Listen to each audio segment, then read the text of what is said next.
We had a lot of agencies participate, a lot of lessons were learned, both on the first responder side and also with the local corporation, State Farm, that was involved in this. Okay, let me get somebody to you.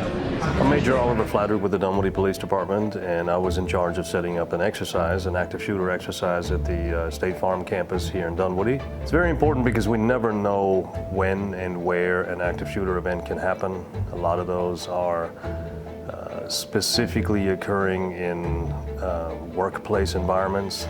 It's not something that is a given, but it's always a possibility no matter where you work. 5 people in 14. So State Farm had about 80 role players. These were in addition to the 10 that we brought that had all the injury patterns. Those role players were deployed in specific rooms, classrooms, to either be panicked employees to come out and run towards our officers, or they were hiders. And then we had some that were tasked with barricading so that they could rehearse that. All right, let's do 4 more in here. So the scenario was basically a single gunman coming in who was intent on killing his wife.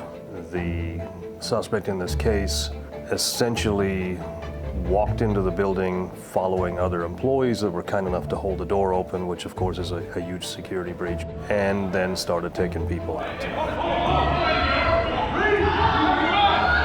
In this particular exercise, we had about 10 people that were severely wounded, and he ended up in one of the classrooms, and that's when the whole scenario started playing itself out. Hands up! Put your hands up! Police coming in! We invited our sister agencies to participate in this exercise. Those teams were set up to time release at specific time points to give it a little bit more reality. The initial team, for instance, was 3 Dunwoody police officers who responded to the building and then married up with a security officer. And from there, we started sending other contact teams in to start hunting down the suspect. Two coming out! Two coming out! Two coming out! There's a lot of stress.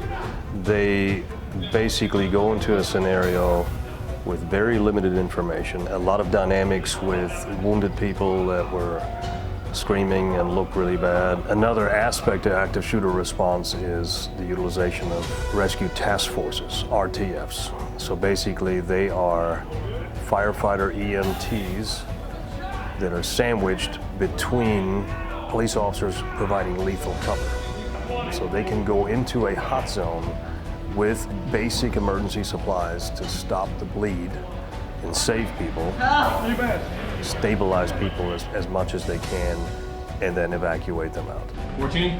I think there were a lot of lessons learned, both on the officer and firefighter EMS side, and also the corporate side. Every time we put police officers in a very realistic training scenario, they take that to heart.